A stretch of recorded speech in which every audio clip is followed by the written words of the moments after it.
Hi, welcome to 90% Knitting. This is episode 315, and I'm Lisa, also known as Fiber Nymph, around most of social media. Today's Thursday, June 13th, and it's been a while since I talked to you because I've been away yet again, but I am back from my most recent travels, and I'm hoping to get caught up with you today. I was at Stitches United. I vended there, and then we traveled around to see some family after that. So we were gone for about 11 days. I'm ready to be home for a while. Oh my gosh. So yeah, we got home Saturday night. Last Saturday evening, and apparently my body just kind of called a timeout because I totally crashed this week. I didn't get sick like a cold or anything, but I have just needed sleep. I have been an emotional roller coaster, just like, you know how everything just sort of goes, warning, warning, shutdown imminent. That's what this week was. I think a lot of things contributed to it. It's been a really busy spring. And like I said, we've traveled, almost a total of 4 weeks now in the last month and a half. That's a lot. I'm a homebody, and as much as I love traveling, and our vacation was awesome, and this trip, which was part work, part fun, was awesome, my body can't take that. Plus I was doing a whole lot of I was busy with work in between all that, and I've been busy with work this week, and it's been a real struggle. Can't lie, it's been a struggle to make myself get stuff done because I have just wanted to do nothing but sit.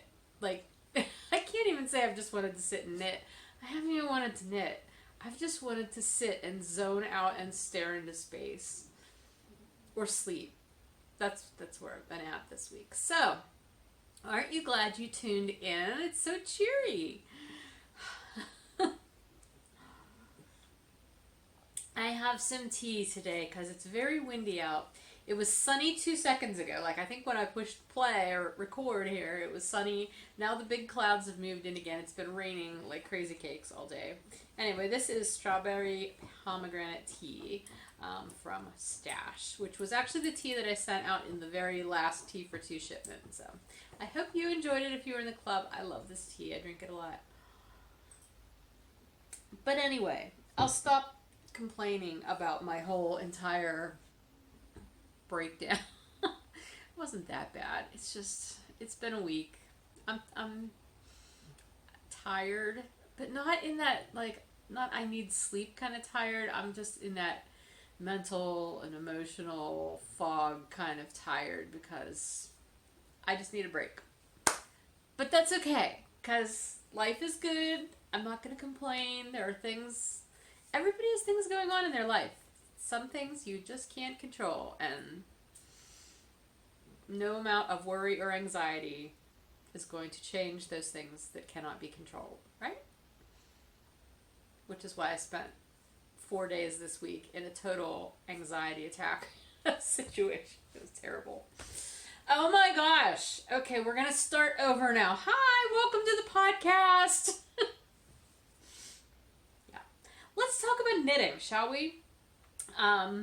I've got prizes to announce too, but they're not in the 90% part. They'll be in the shop news part because it's for the monthly makes for May. So if you are participating in that, stick around into the shop segment because I will have prizes to announce for that.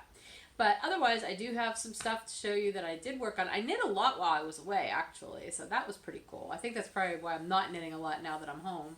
Or at least one of the reasons. I've got knitting, I've got spinning, I've got some things to talk about for Summer of Us and the Fiber Exchange and Knit-along, and I will mention WIPstravaganza, and I've got new things to share with you. So that's all coming up in 90%. I do have some 10% stuff to talk about. I'll tell you a little bit about my trip. I'll tell you about some things coming up in my life. Which does involve more travel. Hey! It'll be fun. It's short travel this time. And then I've got shop news, including new, I'll give you the scoop about inventory. I told you this was going to be inventory week for me. It is. It's taking me way longer to get through it. See the aforementioned footnote about my total brain shutdown. But it's coming. It's coming along.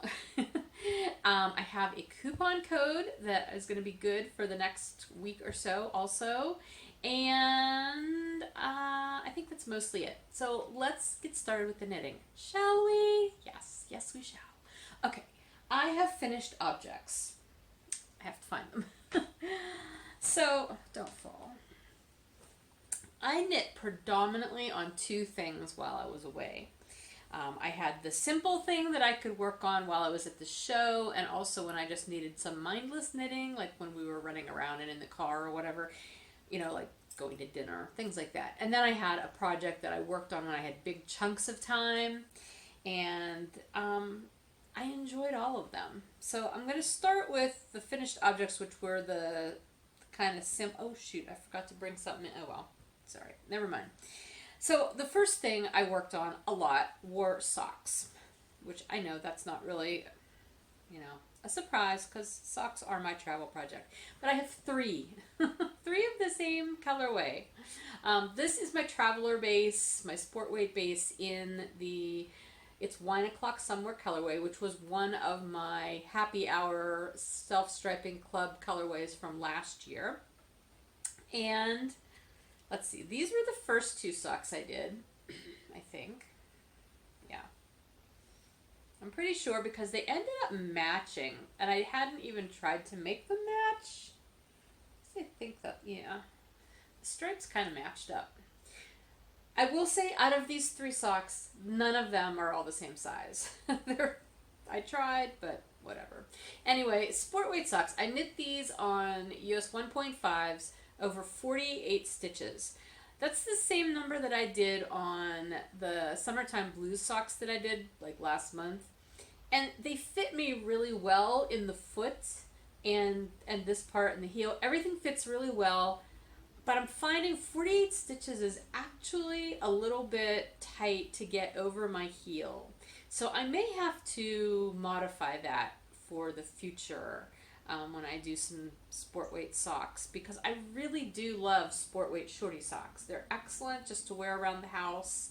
I wear my socks a lot of times, like instead of slippers, I just wear the socks. So they take a beating, but they're really comfortable. They're a little too warm to sleep in at this time of year. I usually sleep in cotton socks at this time of year if I need to sleep in socks. But anyway, that's neither here nor there. So these are the ones that I did. I did about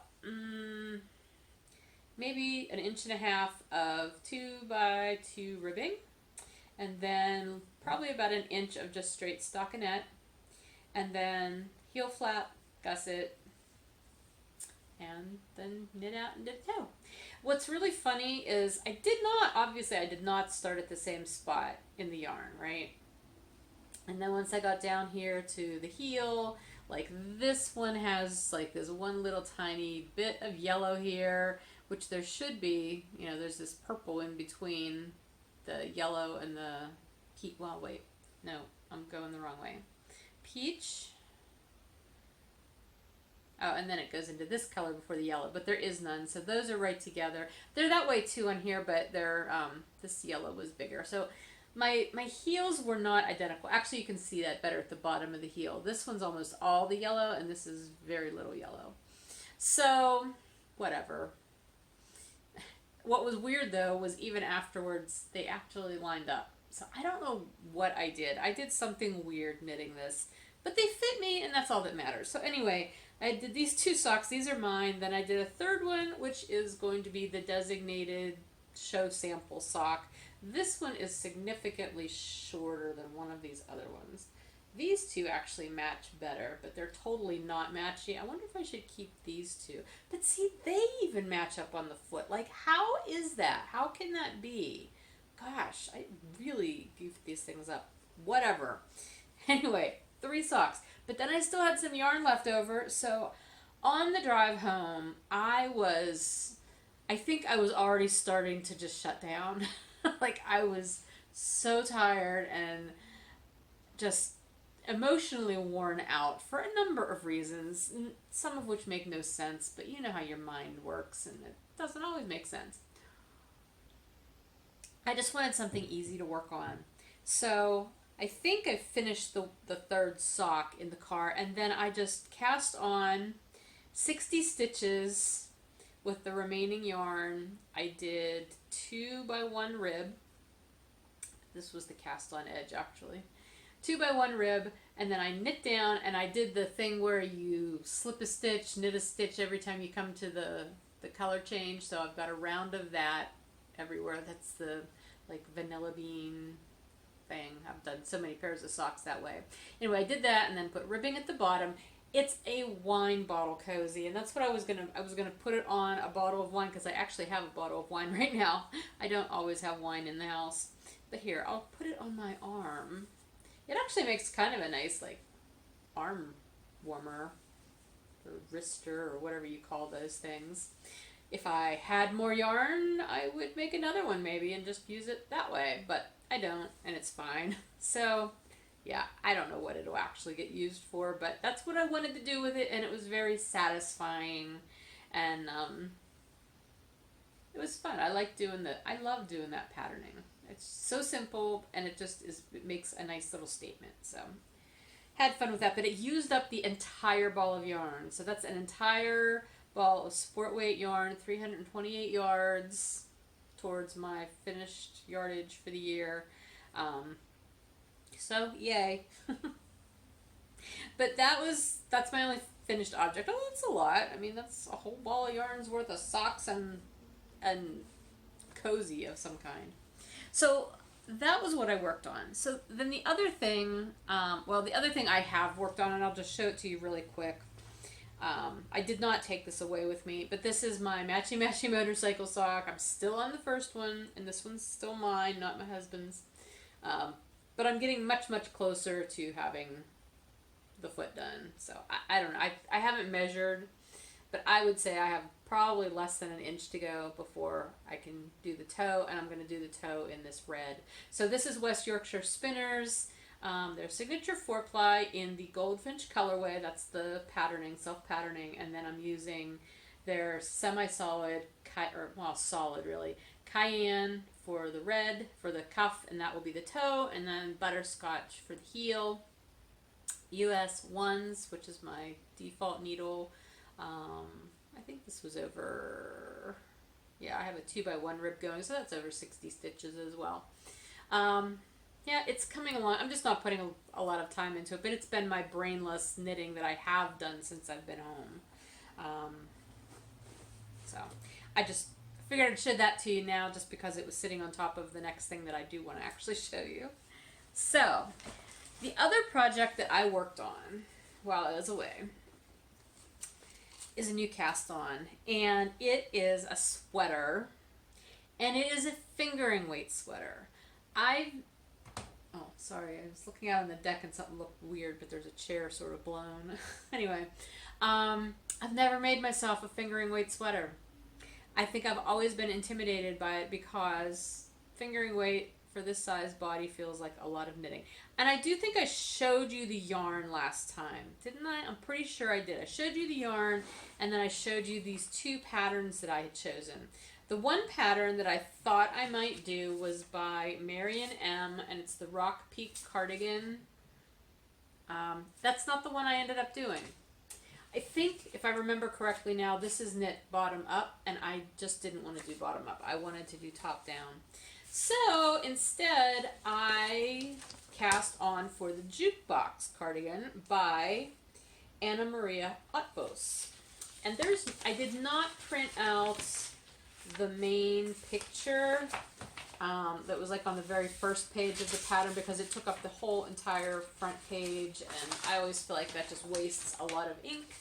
So I didn't print it out, but I will show you this sort of, here I'm going to cover this because that's part of the pattern.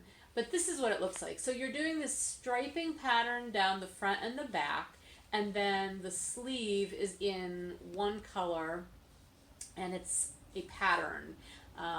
which is going to be kind of ribby, I think. I don't actually know.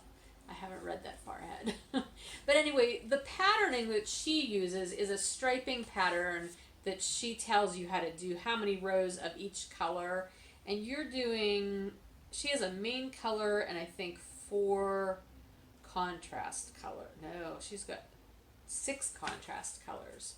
That's obviously not what I'm doing.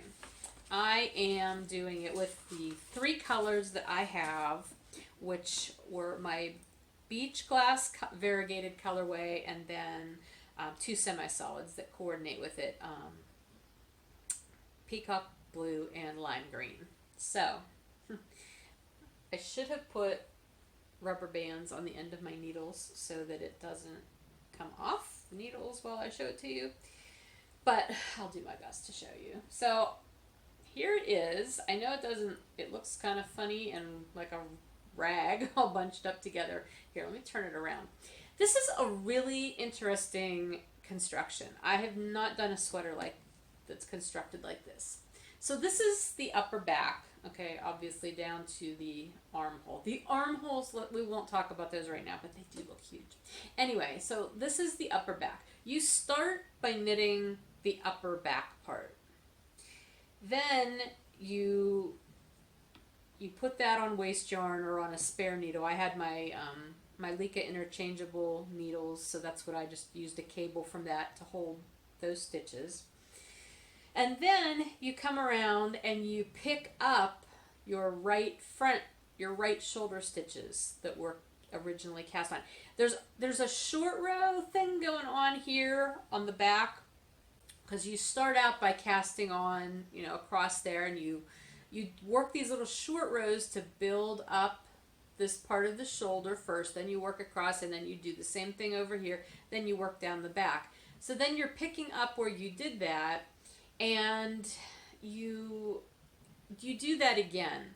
And I don't think I'm explaining this very well, because I'm actually not remembering. Okay. So when I picked up, here's the problem I ended up with. I wasn't super sure if where I cast on and where that shoulder short row shaping was actually going to be at the very top of my shoulder. I couldn't really tell that. And as it turns out, it's not. It's down a little bit lower as far as I can see how this is working out. So when you pick up, like if you hold this, I don't think that's going to be, maybe it will be. I don't know. It feels like it's not going to be though, but it might be. I'm babbling. Sorry, babe. Sorry, babe. I'm calling you babe now. Oh my gosh. Oh my gosh. Sorry. Can you tell? I say that to my husband a lot. I'm so sorry, babe. Whatever. I'm babbling. Just ignore me. Okay, so this may or may not, this seam part where I picked up these stitches, may or may not be at the very top of my shoulder. At first, I didn't think it was. Now looking at it, I kind of think maybe it is. But regardless, I just wasn't sure what color to go with, because I started with what I'm considering my main color, which is this variegated, because that's what I'm alternating. I'm doing the variegated, then the blue, variegated, then green, variegated, then blue, variegated, then green, etc. But since you have to do this little short row bit up here, it was going to look really funny to do that in just this green, because I wasn't able to get my whole 8 rows in. I'm doing 8 rows of each color for the stripes. They're equal size. So I did it with the blue, the beach glass, and then went into alternating my colors. Now what I did I think maybe wrong, although not wrong because I'm doing my own thing. I did green because I was looking at this and it was blue. And again, remember I said I wasn't sure where this was going to lay. I didn't want to end up having blue and then blue. Now, I think maybe it would have been okay looking at it this way now, but it's not. Whatever. So you work your front, and you get to a point where you're working both front increases and armhole increases at the same time at different rates. So I had to write that all out. I wrote all the row numbers and then had to circle which rows I was doing, the front increase, and which rows I was doing the armhole increases. Sometimes they're the same, sometimes they're not. But I did it. And what was miraculous was after I then picked up for my left front and did the same exact thing, they actually ended at the same place. I was so excited. So that was great. However, what did not match up when I was done, and you get to the point where you're going to join your fronts and your back for the at the underarm, was my back. The color was completely different because I ended at the end of a green stripe on the front, and when I stopped on the back, I had just done 2 rows of the Peacock blue. And you can kind of see that. I mean, if you really pay attention, like this line, that's where I ended. I had done 2 rows of Peacock blue. There was no way for me to know that because, again, her striping pattern is not a regular striping pattern that she's giving you. You're doing different numbers of each of the stripes. So I'm doing something completely different, and this is just where it ended up. So what I chose to do, since on the front it was going to go into the beach glass next, I decided to just do beach glass. I mean, I had to do the same color, obviously.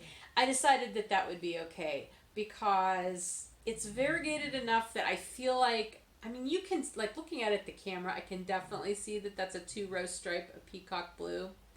But I don't think it screams out, "Whoa, this is really wrong." And it's on the back, and I don't really care. I'm not going to see it. Whoever's standing behind me in line will see it. So anyway, it's coming along, and I'm now at the point where I've joined, and I've knit down several inches. I have several more inches to go, and at this point, it's all just straight stockinette. So once I got a few inches below where I joined, and I had enough body here, I did try it on, and I'm very happy with how it fits. I wasn't real sure how this was going to go because I didn't swatch. I'm knitting this on US 4s, which is what the pattern says to use, and for fingering weight yarn, that's a pretty open fabric.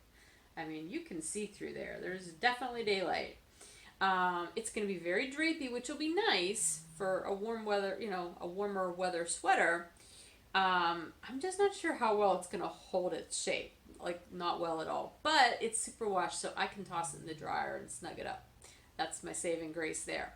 However, when I tried it on, like I said, it fit. The fronts fit really well. The back, across the back, fit really well.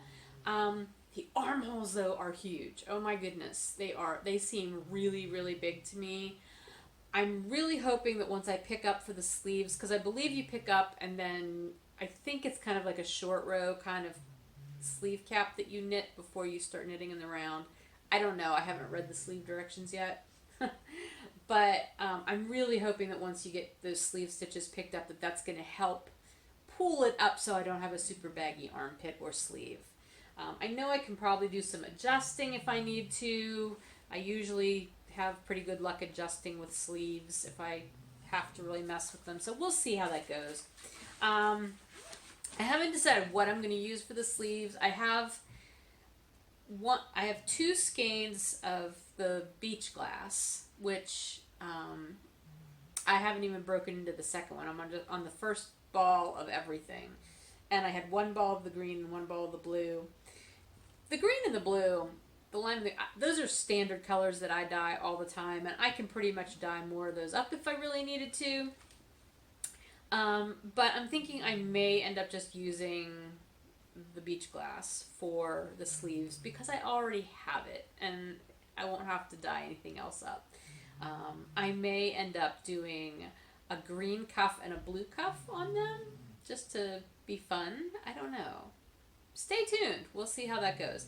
But anyway, did I tell you everything about the yarn? I told you the colorways. It's my Bedazzled base, so it does have sparkle in it, which is sort of fun. I am getting gauge though. Like when I measure this, I'm getting gauge. That leads me to believe it's supposed to be kind of open and drapey. I don't know. I would have been more comfortable knitting it on 3s, but my 5-inch Licka set only goes down to 4s. I did have my smaller set with me too, the 3.5s, that does have a US 3, and I think it would have worked on that cable. I've never tried that, but I think I heard that it does work. But then there are some places where you need to go down even lower, and I did not have smaller needles than that for the Licca sets, and those are the only needles I took with me. I wasn't sure how far I was going to get on this project, so I didn't want to end up getting to a part where I didn't have needles. So I just went with the 4s. It'll be fine. I think it'll be very comfortable. I don't know. I've just, like I said, I've never knit myself a fingering weight sweater because I feel like it doesn't have enough structural integrity for this body. But you know what? I wear lightweight cardigans, like commercially made cardigans, and they're fine. You know, they're actually some of my favorite sweaters that I just wear around.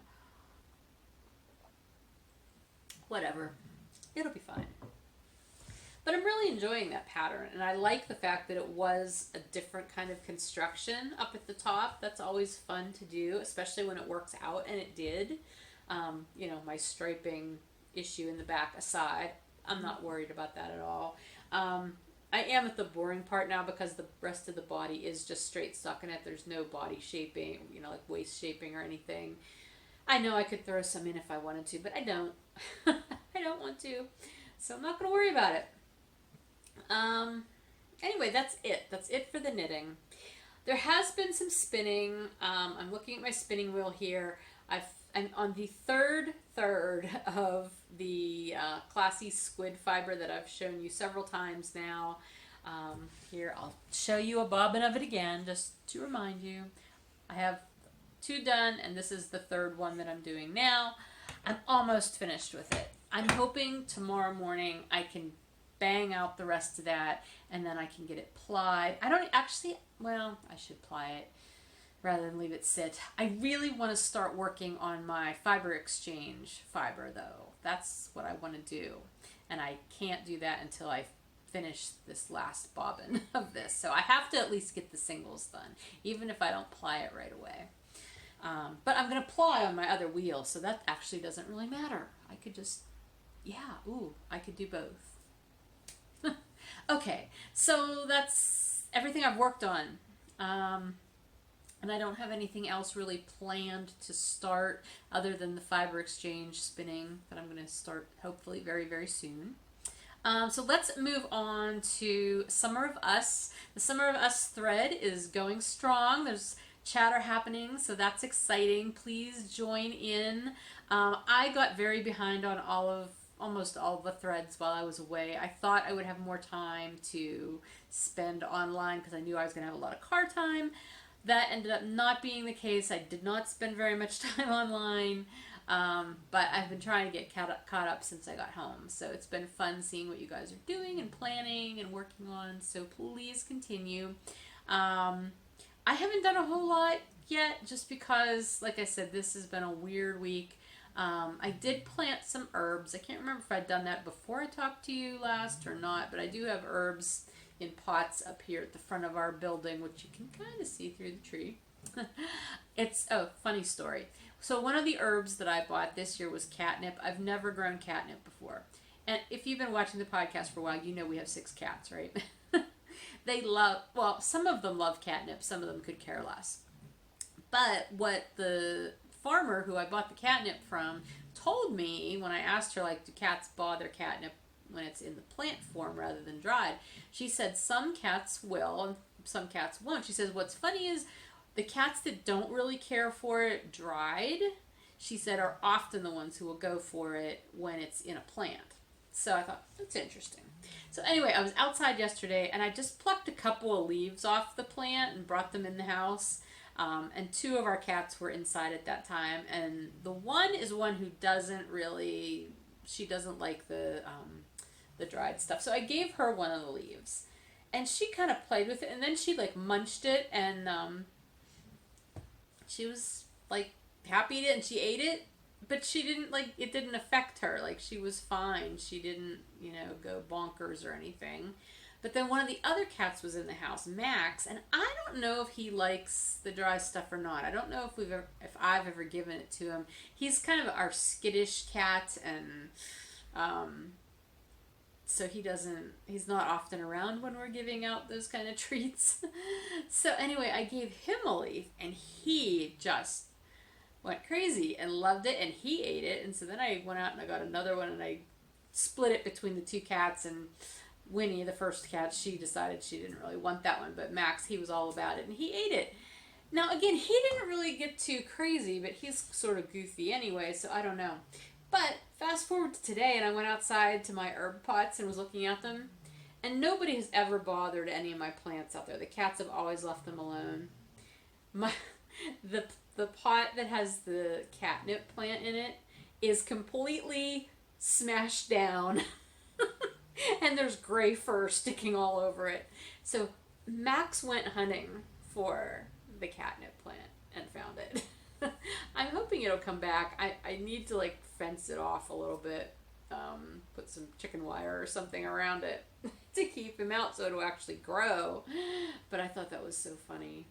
I don't know. Anyway, cats. Oh, and did I say I started a batch of kombucha? I had my SCOBY from last year that I kind of put in hibernation over the winter. I put it in a container with, some of the kombucha and kind of amped it up a little bit, and then put it in the refrigerator downstairs and left it there all winter. So it's been there for quite a while. I have no idea if it has enough life left in it to brew a new batch, but I did start a new batch on Sunday. The SCOBY is not floating at the top where it should be. It's down near the bottom of the container. It's not laying completely on the bottom. It's kind of fluttering there near the bottom though. So I don't know. We'll see. I'll let it go. Let's see a couple weeks what I got. If I just have gross stuff that isn't turning into kombucha, I'll just pitch it all and I'll start over. So anyway, let's get to the Fiber Exchange and Spinalong. The thread is, we've got things posting in there too. You guys are putting me to shame because some of you are already finished spinning all your fiber. Like, you went to town on that. So that has been so cool to see how you guys have spun things up. Thank you so much. Please continue to share that information. I realized today that I never even posted a picture of my fiber. I know I showed it to you guys on the podcast last time, but I never got to take a picture and put it up. I am a horrible, horrible Fiber Exchange host, apparently. So I will try to do that soon. Anyway, as far as the WIPstravaganza thread, we did have some posts last month, maybe a dozen. But I'm going to wait, and I will do a May-June drawing at the end of June. So please feel free to continue to post your projects, whatever you're working on. As long as it was a WIP prior to the beginning of this year, it counts. Feel free to share that and your progress and any finished projects that you're finally getting out of your WIPs pal. That's what that thread's for. And then I will draw a winner from the May and June threads combined at the end of June. Okay, so that takes us to new things. Now, I was at Stitches, and you would think maybe I would have come back with a whole bunch of stuff, but you know what? I didn't. The one thing I do want to show you are these earrings I got. So I'm going to show them to you up close. Do you see them? They're little knit stitches. Isn't it cool? There was a vendor who was not right across from me, but sort of like right across and over one. And it was Birdie Parker Designs. And she has the most lovely knit jewelry, knit designed jewelry. She had earrings. Well, she had stitch markers too. And she has these really cool, I don't know what she calls them, shawl cuffs or something. They're like these little leather bracelet things that have this kind of metal bit attached to it with the knit stitches on it. That you can hold your shawl together. They were really cool. I'd love to get one sometime. But anyway, she had stitch markers and those, and then I don't know if she had anything else for knitting specifically, but she had a lot of earrings and pendants. I don't know if she had regular bracelets or not. I cannot remember. But anyway, she had them in several different colored metals. So there was like an antique gold and sort of a bronze, like I don't know what it was. Different colors. I got silver because I'm a silver girl. I like silver. But she has them with the knit stitches on them, and then she's also got some that have the purl bumps on them. These are made, she did explain her process to me. It's electro etching, which involves like dipping it in some sort of chemical bath and running an electric current through it, I think. My husband understood it. I do not understand it. All I know is it's really pretty. And so I got earrings. And I foresee other things coming into my life from her booth, if we're ever, or her shop. She has an online shop. I'll put the link in the show notes. Yeah, I could see a collection starting. Her stuff was lovely. And she was delightful. I just loved talking to her. She was just a lot of fun. I can't remember where she's from. She's from somewhere over on the West Coast. So, anyway. Yeah, so I got that. That was my happy purchase from Stitches. The other thing, though, I did have waiting for me when I got home is a different fiber-related purchase. And it's from the Classy Squid. I think the Classy Squid is becoming my fiber source these days. Okay, so I don't know which to show you first. It was a big bag that came. While I was away, okay, well, let me back up. When I talked to you guys last time, I shared the information with you about the spindle that they've come out with, right? A very classy spindle that is aluminum and it's machined and it's beautiful, and I just said I can't really justify the purchase of it for myself right now because I don't really drop spindle very much, but I'd gotten to try one out at Needles Up and it was a lovely spindle, and so maybe someday. Okay, so you guys know me well enough, probably, if you've been watching the podcast, know that I'm going to end up with one of these spindles, right? So while I was away on my trip, my friend Sarah, PA Knitwit, thanks Sarah, gave me the heads up on Instagram that a Classy Squid had some of these spindles in their shop marked as scratch and dent models, which essentially meant that they had some machining marks that shouldn't be on there, so they didn't kind of, they weren't their 100% perfect quality that they wanted to sell at full price. So they had some that they were selling at a discount, and they still worked the same, they still spun fine, they just had like marks that they shouldn't have. So I ordered one. Of course I did. It came, and okay, I'm going to just show you this first. I see no flaws in this spindle. Like, there is nothing that I can see as wrong. I'm sure it's one of those things, like if you're the person making it, then you know what it's supposed to look like, or you know where to look for the imperfections, but like I see absolutely nothing that I could ever consider an imperfection in this. It's just lovely. So here it is in all its beautiful aluminum milled glory. There was a little sample of fiber in there that I decided to try. Now the scratch and dent ones are being shipped with the carbon fiber shafts. They do have other choices for the shafts, but these were just, there was no option for these. You have to get them with the carbon fiber shafts. But they come with 3 shafts, so they're modular. And basically all you do is, this little nut is on top, you unscrew that, and then you slip the whirl onto it, and then instead of putting the nut back on, you screw on the top bit that has your hook. I got a top down model, so obviously that's how mine works. But anyway, then once I'm done with this, I just unscrew that, take the whirl off. I'm not going to unscrew that since I have fiber on it. And then I can put that little nut back on to hold it, and then just attach it all to another spindle. And, conceivably I could do a 3-ply, because I could get 3 spindles worth of fiber and then ply either on a different drop spindle or ply on my wheel. Or I could do a 2-ply, spin the singles on 2 shafts and then use the third one to ply. I've never plied on a drop spindle, so I'm not sure how that's going to go. Anyway, I've only played with it one day when I first got it because I haven't had time to do it since, but it spins so nice.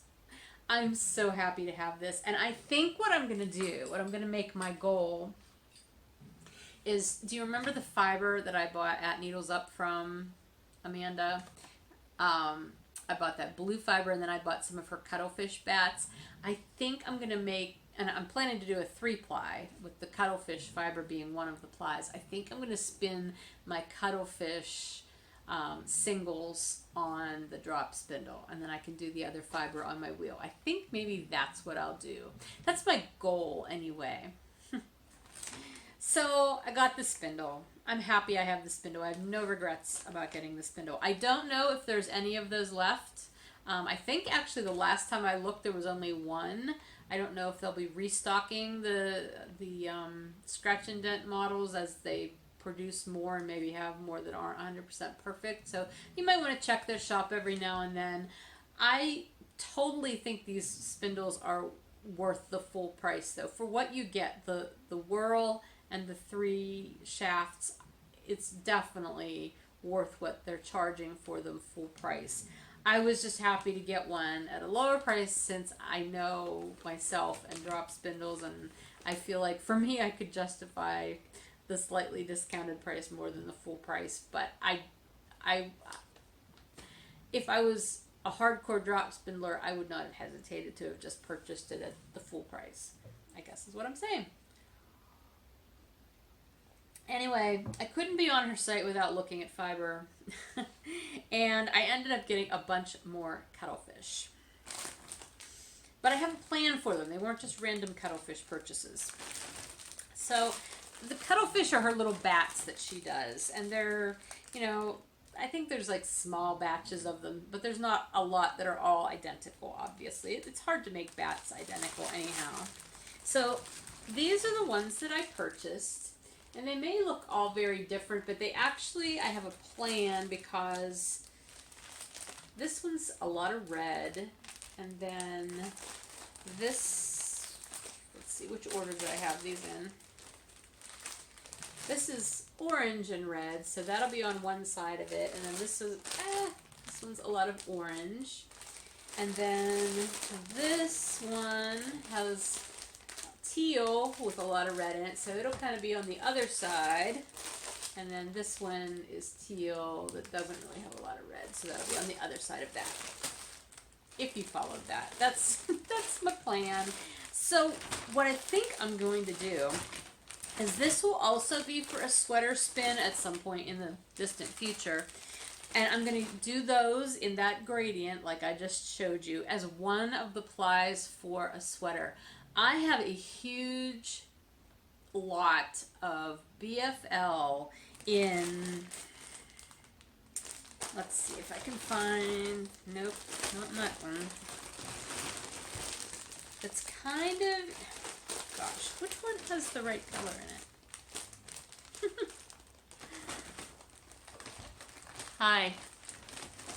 Okay, here, this one. I have a whole bunch of BFL that is sort of in between these oranges. Like it's a goldish orange kind of color. It'll coordinate really well. I mean, it'll coordinate really well with all of these, really. But I've had it for a long time. It's some Briar Rose fibers. I know I've got over a pound of it. But I think what I'll do is I've actually used it for another project, some of it. But anyway, neither here nor there. I'm going to spin that up, and I think if I have enough, I will do 2 plies of that and 1 ply of this, and use that hopefully for a sweater spin. That's another plan. It's good to have plans, right?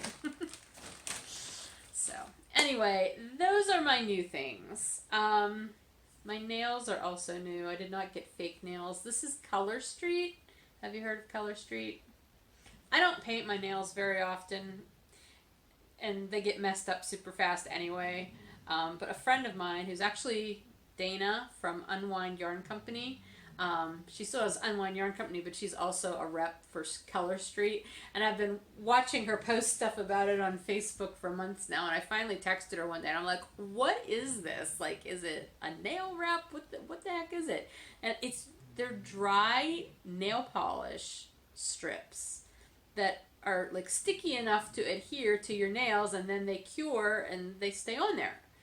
But there's no dry time. Like, there's no drying time for like the outside of it, which is always when you end up smudging things. So I ordered some from her, and they came yesterday, and I immediately dropped what I was doing, and I went in the bathroom and I played with these. I did not do a stellar job because things are really lined up wonky, but from a distance they don't look bad. And I got creative. I used like different ones and put like sparkles on some of them, and I don't know. I did it mainly because my nails are actually right now all pretty uniform and sort of long, and my nails are never long. They're actually, I should have trimmed them before I did this to make them a little shorter because they're actually too long to type comfortably right now. But give it at least a week, and like no more than a week, and I'll probably have broken a bunch of them anyhow, because by the time they get to this length, that's when they start breaking. So anyway, but I've had these on, these nail strips on now for 24 hours. I did do some dyeing today, and I've been doing all my other normal, you know, stuff that I do around the house, and they're holding up really well. I mean, like, the ends are always what seem to get messed up fast. And these aren't bad, but I mean, I also didn't put them on perfectly, so I think the ends weren't perfect to begin with. I mean, I'm happy with them, and they're fun, and they're nice, a bright color. I usually go for like darker colored nail polish, but I'm really glad that I chose this bright, summery color because it's cheering me up too, and I could use that this week. Oh, the one other thing that was waiting for me when I got home, and this was totally an impulse thing, was I decided to try Stitch Fix. Have you heard of Stitch Fix before? I think Jen from Down Cellar Studio has talked about it.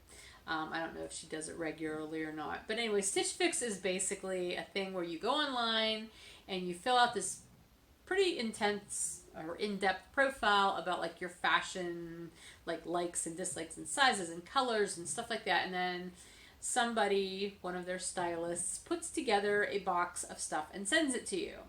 And it can be anything like shirts, tops, pants, shorts, shoes, jackets, you know, blazer, anything, you know, dresses, skirts. You can tell them like if there's a certain type of clothing that you don't really wear. Like I don't really wear dresses, so I wouldn't want to receive dresses. Anyway, they send you 5 things, and then you have like 3 days to decide if you want to keep all of it or any of it, and then they send you a return envelope to just send back whatever you want to send back that you don't want to keep, and then you keep the rest and you pay for it. If you keep all of it, they give you a discount.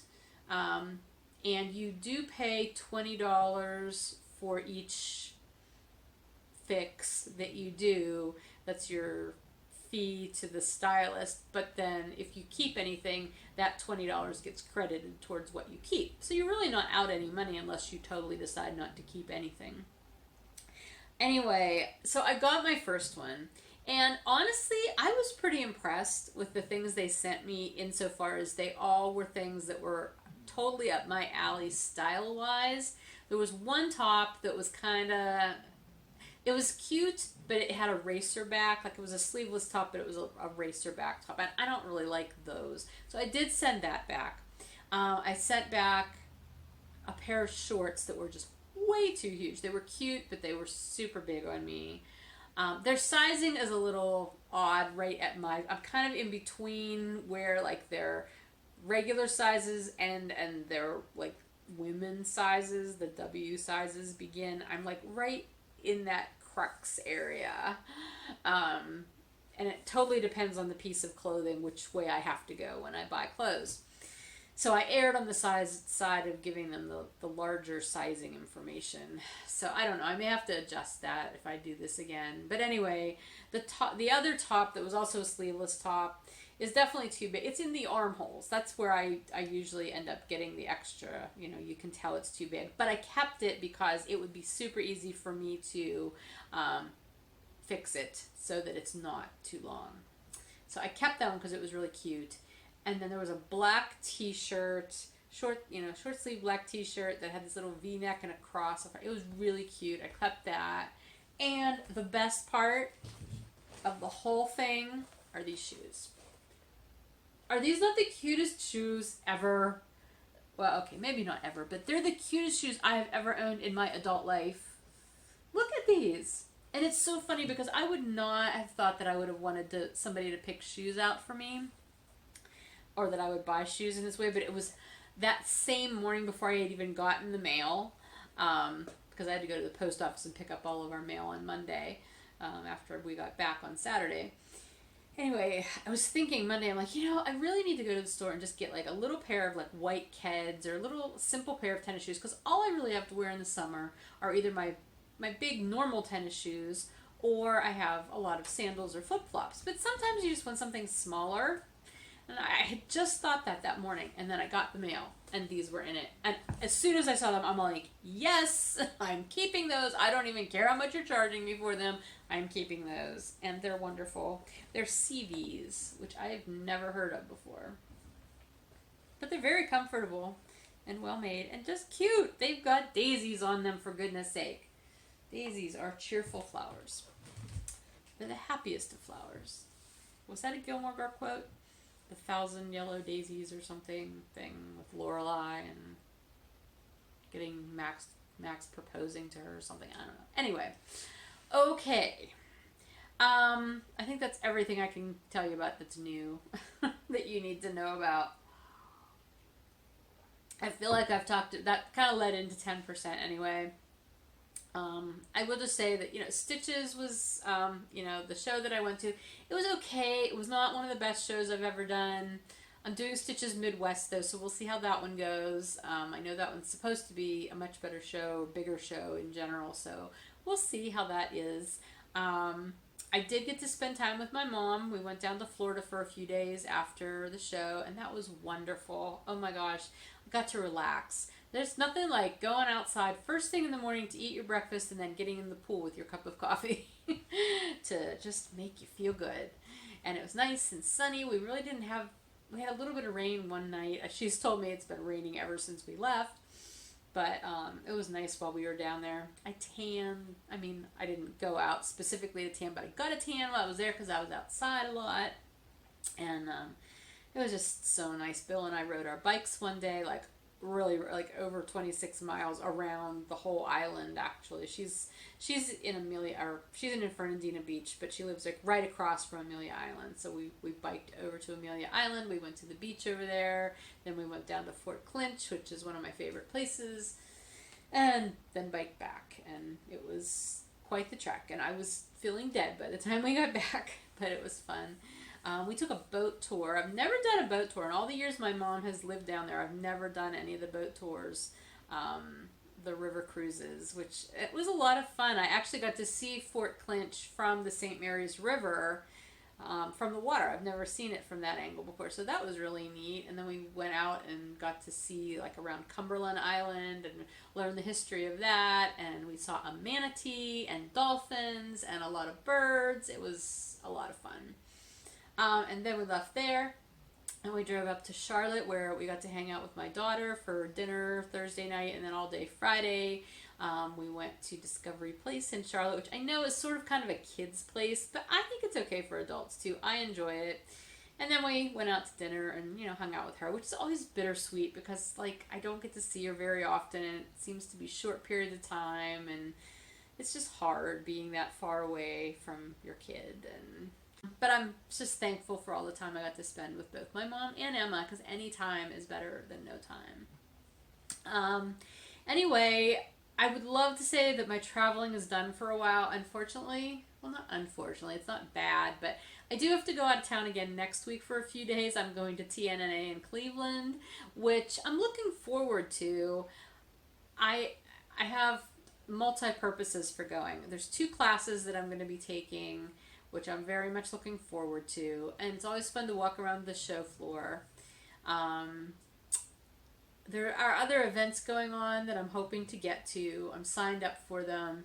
But I am not going to push myself to do them if I am not feeling up to it, energy-wise. Because I don't want to, deplete myself any more than I'm already depleted. But they're having a town hall on diversity and inclusion, which I really want to go to.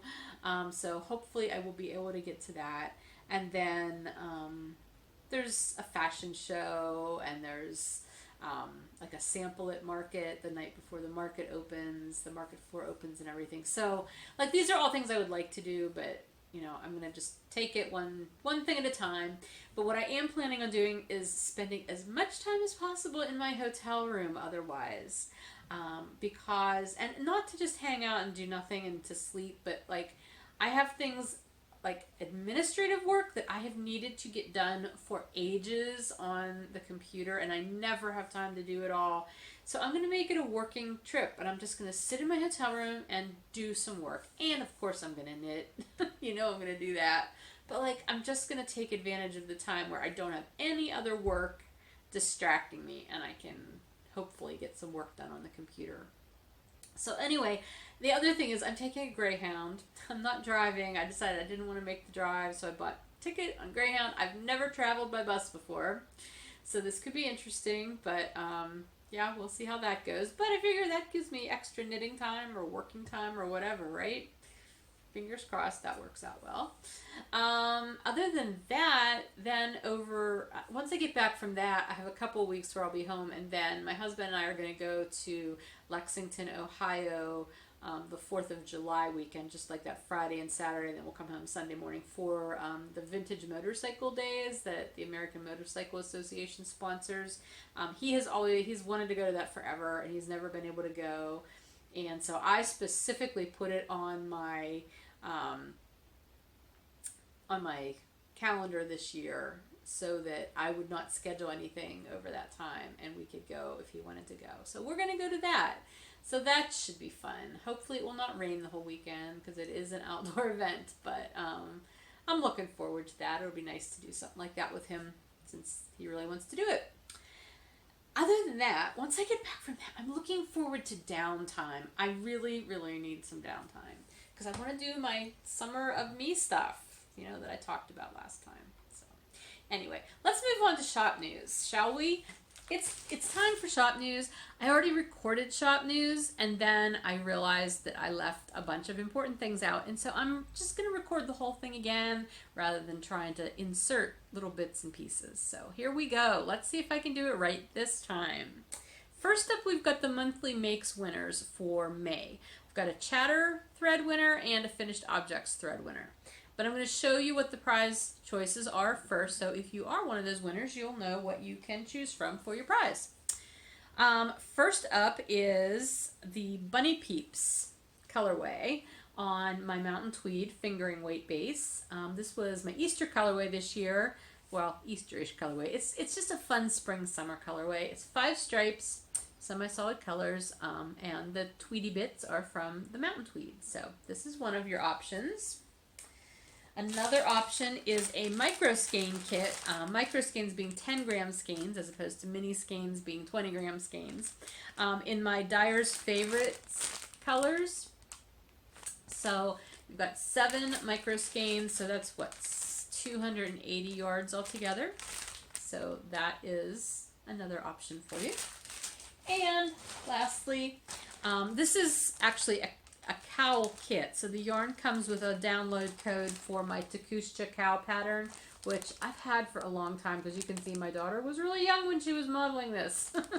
She was a teenager. But anyway, it's a DK weight, color block gradient on my Bonafide DK weight base in the walnut color, the monochromatic gradient. So you can see that. Really pretty brown.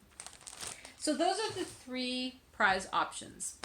So when you hear your name as a winner, please PM me on Ravelry and let me know that you won, and give me your top 2 prize choices, and I will send you whichever one is still available, depending on if you were the first to respond or the second.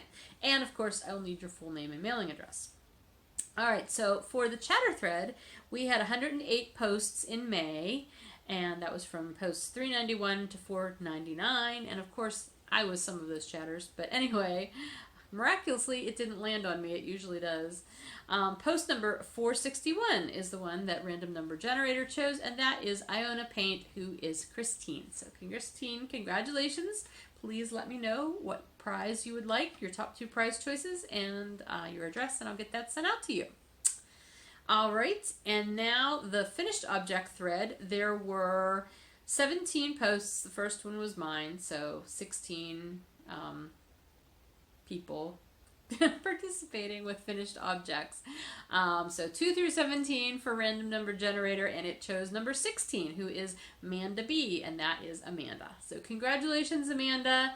Again, please PM me when you've heard that you won, and let me know what your top 2 prize choices are along with your mailing information. So congratulations, and just to remind you that this month, of course, we'll have those same 2 drawings, but then at the end of June, anybody who has qualified 5 out of the first 6 months, but with qualifying objects adding up to at least 100 grams each of those 5 out of 6 months. January was a freebie month, so really it's 4 out of 5 months. You will have earned a free skein of yarn. So that's coming up after the end of this month. And also, the Grand Grams Champ is continuing on through the year, so I've updated those totals, and that is all posted at the top of the chatter thread, so you can see who's in the lead. Maria's in the lead. She's that woman knits so much. Her projects are amazing. You have to see her bubble sweater. She did it with the fuchsia Serendipity sweater set that I had a while back. Oh my gosh, it's amazing. I don't think she posted it for May in her finished objects, but look in the chatter thread. She posted it there. It's just amazing. I have to make one of those sweaters. Okay, so anyway, I think that's everything I need to tell you about monthly makes. The next thing I want to tell you about is an upcoming club. I mentioned this last time, I believe, and I have the information for you now. I'm starting my next self-striping yarn club. Sign-ups will begin on Monday, so this coming Monday at 9 a.m., and they will go through the rest of the month or until we get 25 members, whichever comes first. It's called the Just Desserts Club. You will get your just desserts, but in a good way. No calories, all yarn. Dessert-inspired self-striping colorways. I've had this idea in my mind for ages, and I've wanted to do it, and I'm so excited to do these yarn colorways. Each shipment will be a self-striping skein of yarn that will have at least 4, 5, or 6 stripes in it, along with a 20-gram mini skein of a coordinating color, so that's similar to how I did it with the Tea for Two club. Unlike the Tea for Two club, when I sent you tea, I will not be sending you a dessert. That would be messy, probably. But I will be sending you a recipe for a dessert with each shipment. I have all of the information about the club up both on the website. Just look for the Just Desserts link at the top, and you'll get to the information page. Or there's also a thread in the Ravelry group for it as well that has all of the information. As always, I've got lots of different yarn-based choices for you. I also have a fingering weight combo choice for this club if you would like that. As always, you have the choice of paying the whole thing up front and getting a 10% discount on your club payment, or you can choose to pay per shipment. And I think that is everything in a nutshell. Like I said, all of the details are in those 2 places, and I will be putting that link up to sign up at the top of both of those pages. It won't be live. Obviously, the form won't be live if you click on it before Monday at 9 a.m., but that's where you'll find the link. And I'll be posting it on social media as well, on the Instagram page, on the Facebook page. So check those places, and I hope you'll come along for some tasty, tasty yarn treats. They will ship at the end of July, September, and November. So that's when the shipments will go out. If you have any questions about the club, PM me on Ravelry or email me, fibernymph@gmail.com, and I'll be happy to answer any questions, or post in the thread in Ravelry. That's fine too. Okay, the other things, inventory. It is inventory week, like I told you it was going to be. It is going a little slower than I had anticipated, but I'm getting things up. I put all of the sweater sets, the Serendipity sweater sets, up in the shop. this morning, so they're up there. A couple of them have already been claimed, but the rest of them are all up there. I also ended up putting together some semi-solid sweater sets, which are just 5 skeins of semi-solid colors that go together in one way or another.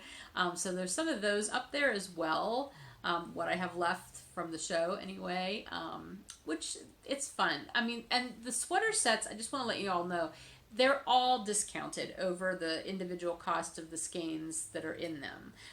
The Serendipity sweater sets are somewhere between 10 and 15% off. It's kind of probably 12 to 13% off the retail value of the yarn.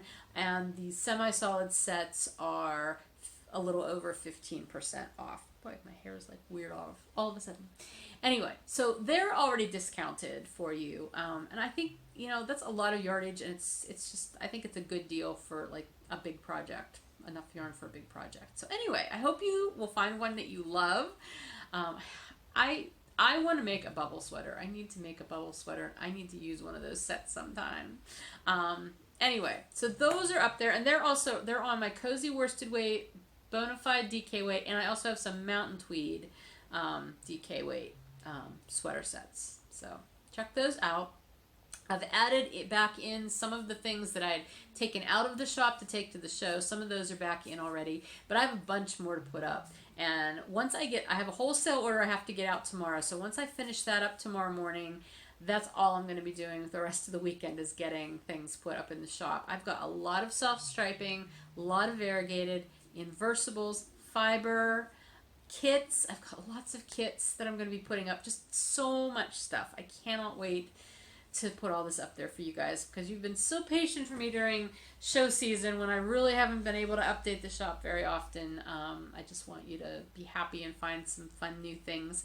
And to that end, I'm also offering a coupon code for this inventory period. The code is inventory15, so all capital letters and then the number 15.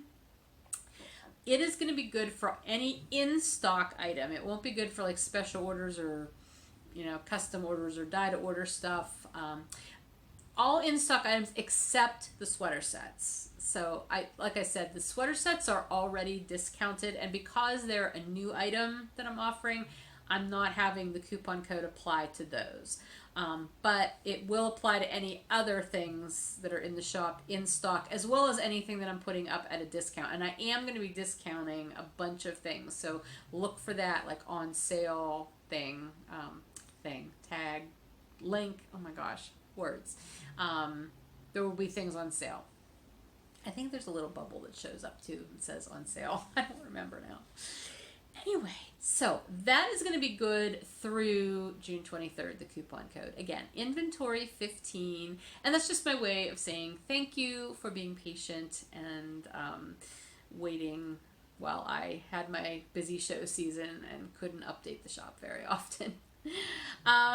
I think that's everything. Like I said, my next show will be the Stitches Midwest in Schaumburg, Illinois, and that's the first weekend in August. But we've got a ways for that, so I'll be mentioning that more as I go, I'm sure. I think that's everything I had to tell you. I'm going to go and try to splice this all together. Have a wonderful rest of your week. Have a good weekend. I hope you're getting some rest and just enjoying the start of your summer. So we'll talk to you soon. Bye.